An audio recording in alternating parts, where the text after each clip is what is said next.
lugar ideal el factor de progreso que favorece, el conocimiento universal, ¿no? Y entonces, por un lado, están estas visiones negativas que mencionaba al principio, y por otro lado están estas exaltaciones de la herramienta. Y entonces el mundo parece dividirse en tecnolatras, aquellos que adoran a la tecnología, y en tecnofóbicos, aquellos que la detestan, ¿no? La pregunta podría ser: ¿existe una tercera vía? Se oye, por ejemplo, decir que la Internet nos ha impuesto una dictadura de la velocidad, y con esta dictadura de la velocidad que nos ha impuesto o que nos ha creado la ilusión de lo inmediato y la ilusión de la transparencia.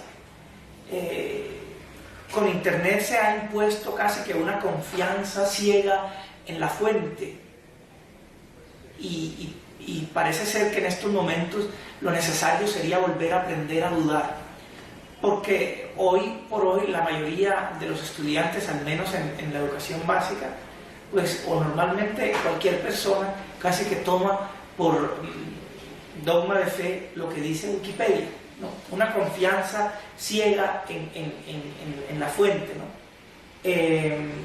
Se dice, por ejemplo, que la Internet ha disminuido o ha mermado el espíritu crítico, y que entonces es necesario volver a pensar los mecanismos de validación de la información.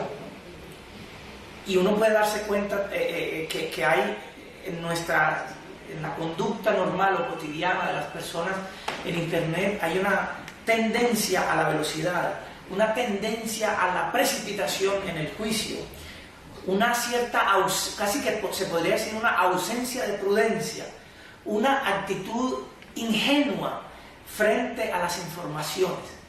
Entramos y recibimos lo que leemos como si fuera verdad, ¿no? Si ustedes entran a su sitio, a su página web en Facebook, y seguramente habrán visto en el muro de los amigos en fin, recientemente informaciones de citas de filósofos, de autores, que en realidad no corresponden a eso. Hace poco se popularizó una fotografía la semana pasada de una vaca supuestamente transgénica que era prácticamente un animal monstruoso, deforme, y cuando en realidad es una vaca que se produce es decir, una cría, una raza especial de vacas que se encuentran en Bélgica, por ejemplo, ¿no? Y esa clase de cosas, ¿no? De mentiras que se popularizan en los wax que llaman, ¿no? Entonces hay una tendencia a la precipitación que nos invita. Internet nos lanza, si lo miramos desde el pensamiento utópico, lo que se vuelve no es tanto como una gran queja, como un quejarse, un lamento por lo que hemos perdido, sino una invitación a inventar nuevos mecanismos de validación de la información, a inventar, a aprender de nuevo a dudar. Porque muchas veces está el otro extremo, el extremo de los tecnolatras, en el que el más mínimo escepticismo ya es visto como una resistencia frente al progreso.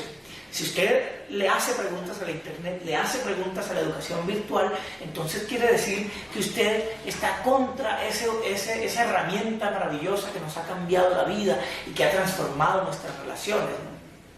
En fin, la Internet, lo que yo quiero decir, mi tesis aquí en esta pequeña charla, es decir que la Internet tiene un componente utópico.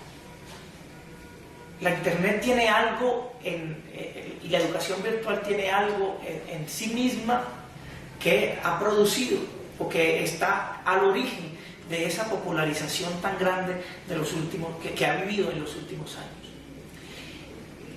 Y vamos a tratar de encontrar cuáles son esos elementos de utópicos que podemos descubrir el Internet. Lo primero sería decir que Internet se nos presenta como una lucha contra la barbarie. Esto es uno de los elementos principales de la racionalidad del siglo de las luces. Durante la Ilustración, una de las vertientes de la Ilustración fue lo que se llamó la filosofía popular y el enciclopedismo. La enciclopedia se crea precisamente para acercar a las masas al gran conocimiento. Es decir, el conocimiento debe dejar de ser esotérico, una cosa que está reservada solo a unos cuantos grandes espíritus, y el conocimiento tiene que ser entregado al pueblo, tiene que ser entregado a las masas, ¿no? Eso es la enciclopedia, y eso era la filosofía popular. Y ese entregar el conocimiento a las masas significaba purificar a esas mismas masas, al pueblo raso, por así decirlo, de las supersticiones bajo las cuales vivía, o en las cuales vivía terriblemente encerrado. Entonces, la popularización del conocimiento se presenta al mismo tiempo como una lucha contra la barbarie, como una lucha contra la superstición, y eso en ese programa entonces podemos inscribir a Internet un programa, un proyecto como Wikipedia o como Google que pretende popularizar el saber, entra necesariamente en ese proyecto que es más grande, que es la modernidad, ¿no? Yo creo que la alternativa entre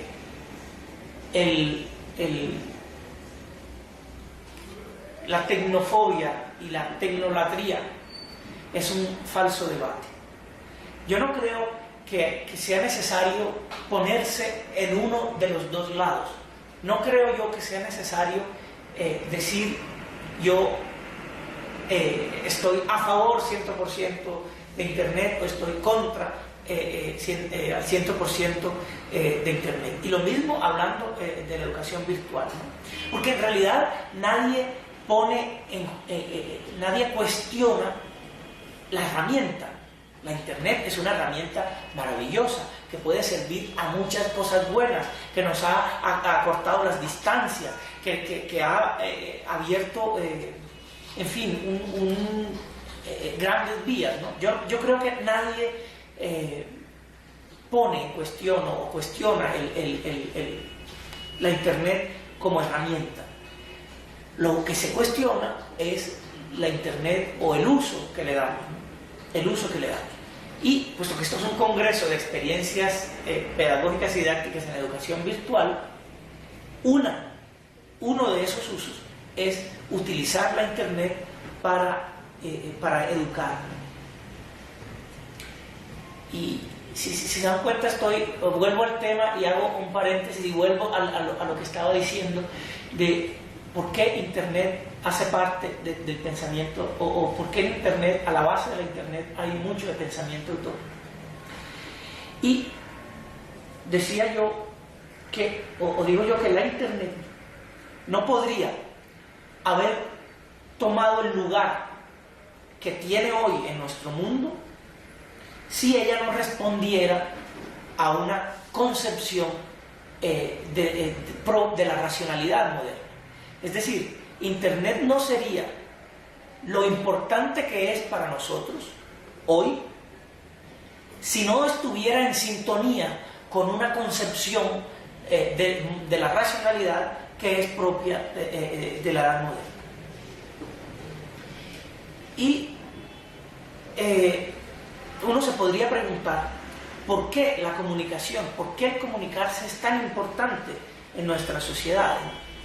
Y podríamos decir, algunos autores dicen que la comunicación, los teóricos de la comunicación, dicen que la comunicación está en el corazón mismo de la modernidad.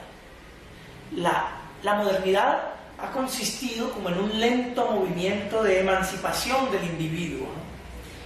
Y esa emancipación, ese lento proceso de emancipación del individuo ha consistido o ha coincidido con el nacimiento de la modernidad por un lado, y el fortalecimiento de la democracia, o el nacimiento propiamente de la democracia, por otro, ¿no? Entonces, una cierta modernidad ha visto en la técnica y ha visto en la Internet la manera de aproximar a los seres humanos. Es decir, a medida que las técnicas se vuelven mucho más eficaces, entonces la aproximación, la unión de los seres humanos se hace más fácil y se hace más posible. Eso se creyó en un tiempo. Hoy nos damos cuenta de que puede ser lo contrario. Es decir, que mientras más cerca estamos, mientras más posibilidades de comunicación tenemos, menos posibilidades de encuentro existencial existen. Y entonces pareciera ser que los medios, la técnica se multiplica, y en realidad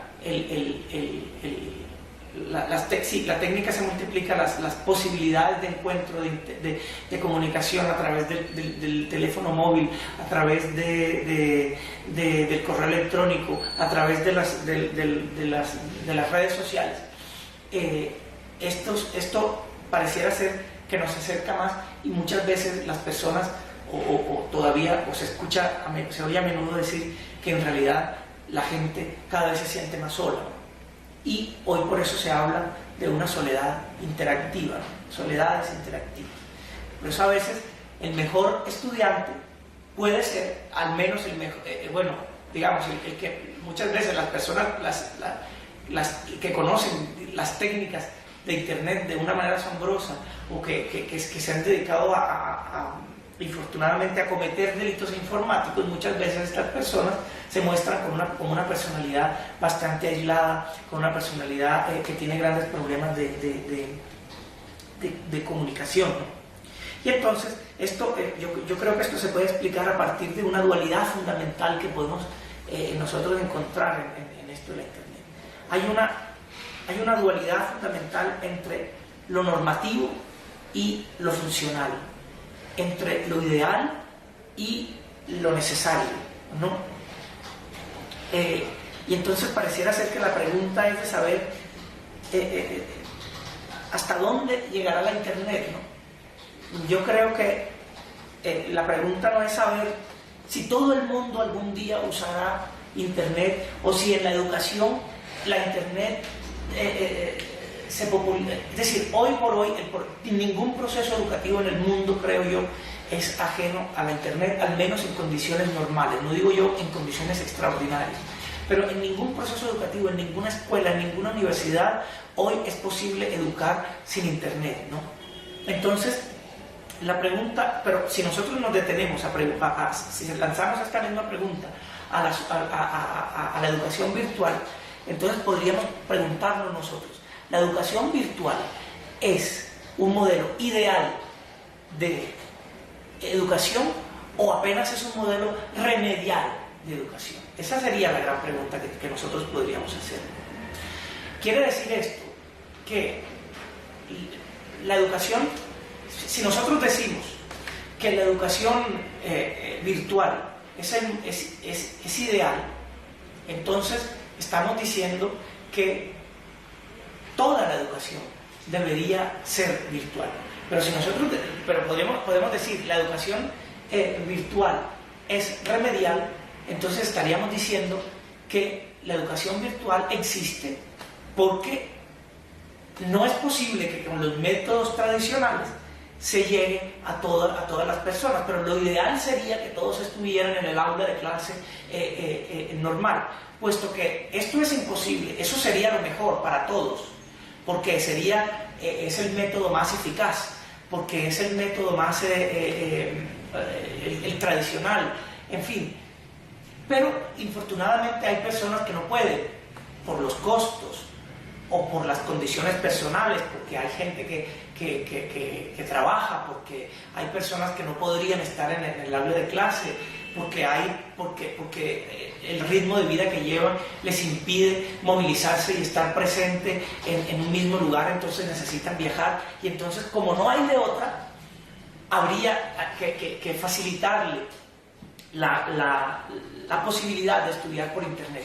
Y volvemos a la misma disyuntiva que les planteaba al principio. Entonces, esa división del mundo en tecnolatras y tecnofóbicos, ¿no? Y la división del mundo en que los que sostienen, los que aman a internet y los que lo detestan, los que lo defienden a ultranza y los que lo critican a ultranza. Y volvemos y seguimos en la misma disyuntiva, en que si es posible, si la internet debe ser ideal o apenas remedial. Y la idea, lo que hemos dicho es que este debate es falso.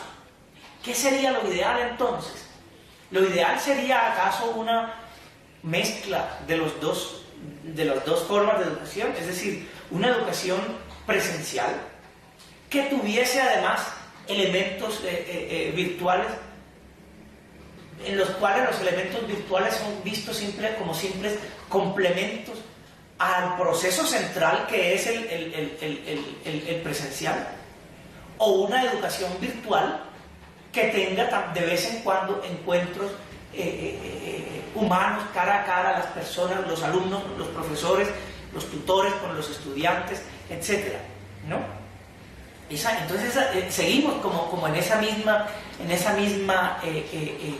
tensión, ¿no? La tensión entre lo ideal y lo remedial. Entonces yo creo que es posible vencer esas disyuntivas si miramos la internet como, si nos ponemos a analizar el elemento utópico que tiene la internet. Ernest Bloch, en el segundo tomo del Principio Esperanza, le dedica un capítulo a las utopías geográficas. Las utopías geográficas, es decir, el hombre siempre ha soñado con el lugar ideal donde poder desarrollarse, vivir bien, vencer los grandes obstáculos del mundo, como la guerra, como la injusticia. Las utopías geográficas siempre han estado presentes. En la Edad Media, por ejemplo, hubo una leyenda muy famosa, el reino del preste Juan. Un sacerdote que nadie conocía escribió al Papa diciendo que él era rey de un reino en el que todos eran felices. Y durante muchos años, como buscando el Santo Grial, los medievales soñaron con encontrar el reino del preste Juan. O la isla de San Brandán, que era un santo irlandés tal vez, que tomó un barco y llegó a unas islas bienaventuradas y en esas islas estableció un reino de paz y de justicia. O la utopía de Tomás Moro, donde todos vivían felices y eran respetados y vivían en paz y desarrollaban plenamente sus potencialidades. El descubrimiento de América inauguró una gran era de utopías geográficas, porque se soñó muchas veces con encontrar, por ejemplo, el Dorado, aquel lugar donde se caminaba un tesoro escondido, o un lugar, algo que representaban algunos, como un lugar donde se caminaba en oro. Muchos llegaron a contemplar las Américas como un sitio idílico, como un lugar, y los indígenas como seres humanos puros que no conocían ni el odio ni la guerra. En fin, hubo un florecimiento de las utopías. La internet podría ser hoy una nueva versión, una versión contemporánea de las utopías geográficas, ¿no? De hecho, la internet ha producido una reactivación de las utopías. Miren, nosotros estamos ante una herramienta que cada 5 años se renueva totalmente. La internet de hoy o los sistemas informáticos de hoy no son, se parecen ya muy poco a los de hace 5 años. Hace 5 años muy poca gente tenía tabletas o iPads o instrumento, y uno se pregunta cuál será el nuevo desarrollo de la tecnología. Hoy avanzamos hacia las computadoras táctiles, ¿no? Y estamos ante un instrumento que se renueva constantemente. Pero la utopía de la Internet no viene tanto del perfeccionamiento de la técnica, no viene tanto de aquellos sueños decimonónicos de autómatas que eran capaces de hacer todo por el ser humano, y entonces el ser humano solo iba a poder tenía que dedicarse a ser feliz. En realidad, la Internet, como el contenido utópico de la Internet, es que la Internet nos pone frente a ese sueño humano y eterno de la solidaridad. El ser capaces de entrar en contacto con los otros, el ser capaces de conocer en tiempo real lo que está pasando en muchos otros lugares y sentirnos solidarios. Sin embargo, la esperanza puede siempre ser frustrada. La Internet, cuando hablamos de pensamiento utópico, no estamos hablando de ilusiones. La utopía no quiere decir ilusión. La ilusión es individual, la utopía es colectiva. La ilusión es una falsa imagen del mundo, a la manera de los hombres que están en la caverna de los que habla Platón y ven el mundo en sombras y creen que la imagen que ven es el mundo en realidad, cuando en realidad o la realidad es muy distinta. La ilusión no es, la utopía no es la ilusión. La utopía no es creer que el mundo es así cuando en realidad es de otro modo. La utopía es más bien, consiste en ese sentimiento profundo que me hace a mí ver, creer y sentir que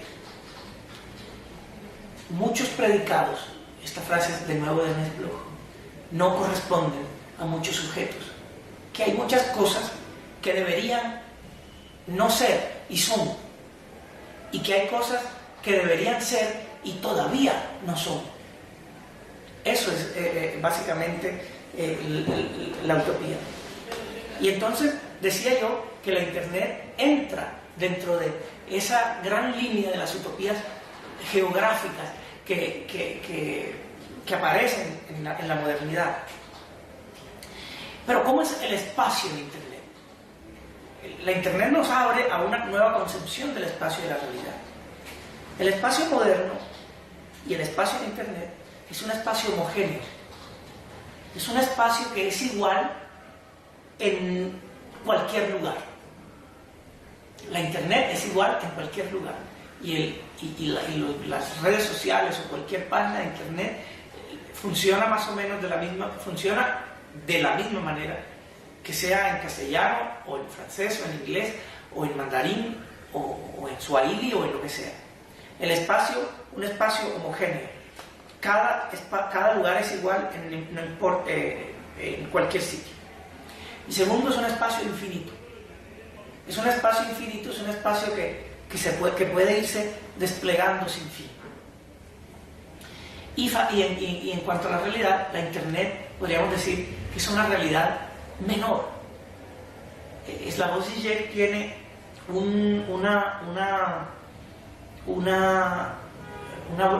escribió una broma alguna vez en uno de sus libros. Él dice que, por ejemplo, la Coca-Cola Light o las bebidas Light son bebidas que tienen una realidad menor, porque a la larga es como beber una Coca-Cola Light que no tiene calorías, que no tiene azúcar. Es como no beber nada, pero bebiendo algo de todos modos. Entonces,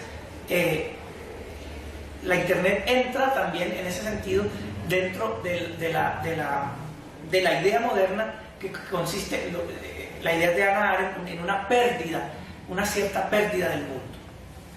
Bien.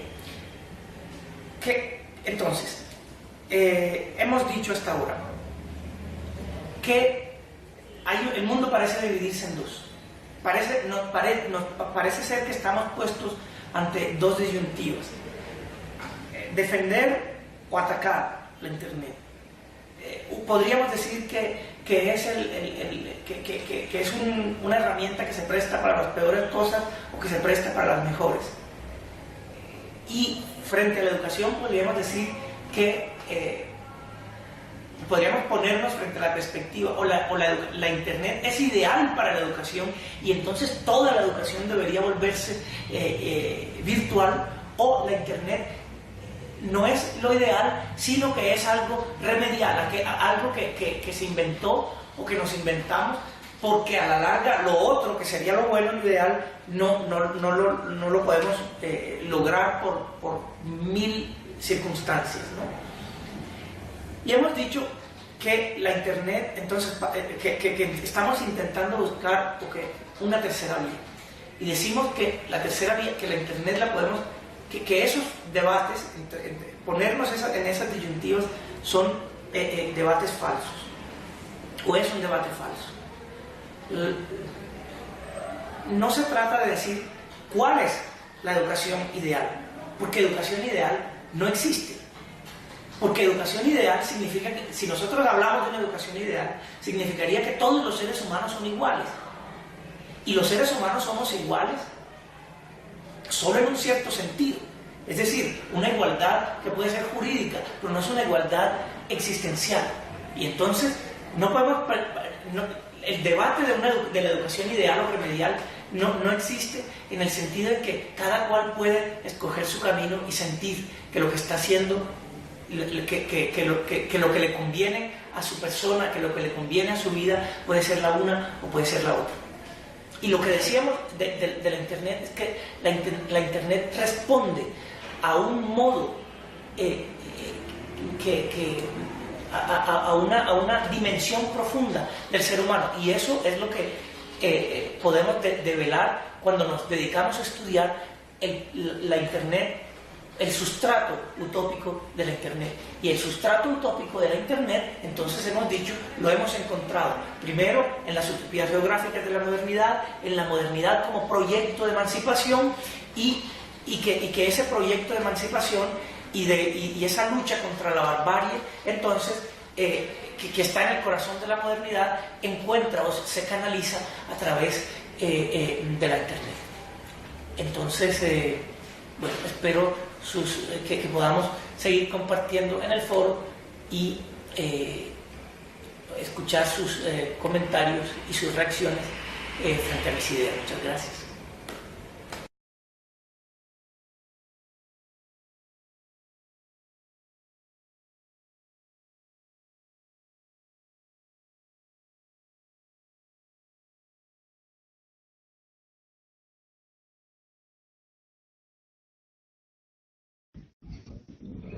Bien, entonces, de acuerdo a esta presentación del ponente Aníbal Pineda, podemos hacer las respectivas participaciones en el foro. Si gustan, ustedes pueden encontrar esta opción en el auditorio y allí hacer las respectivas preguntas. Bien, entonces, desafortunadamente el tiempo para esta conferencia ha finalizado por el retraso que tuvimos, y pues los invitamos en aproximadamente 5 o 10 minutos a ingresar a la siguiente ponencia, que es a cargo del ponente Félix Hernando Barreto Junca y Carlos Uber Pinilla, llamada Buenas prácticas de aulas virtuales. Muchas gracias.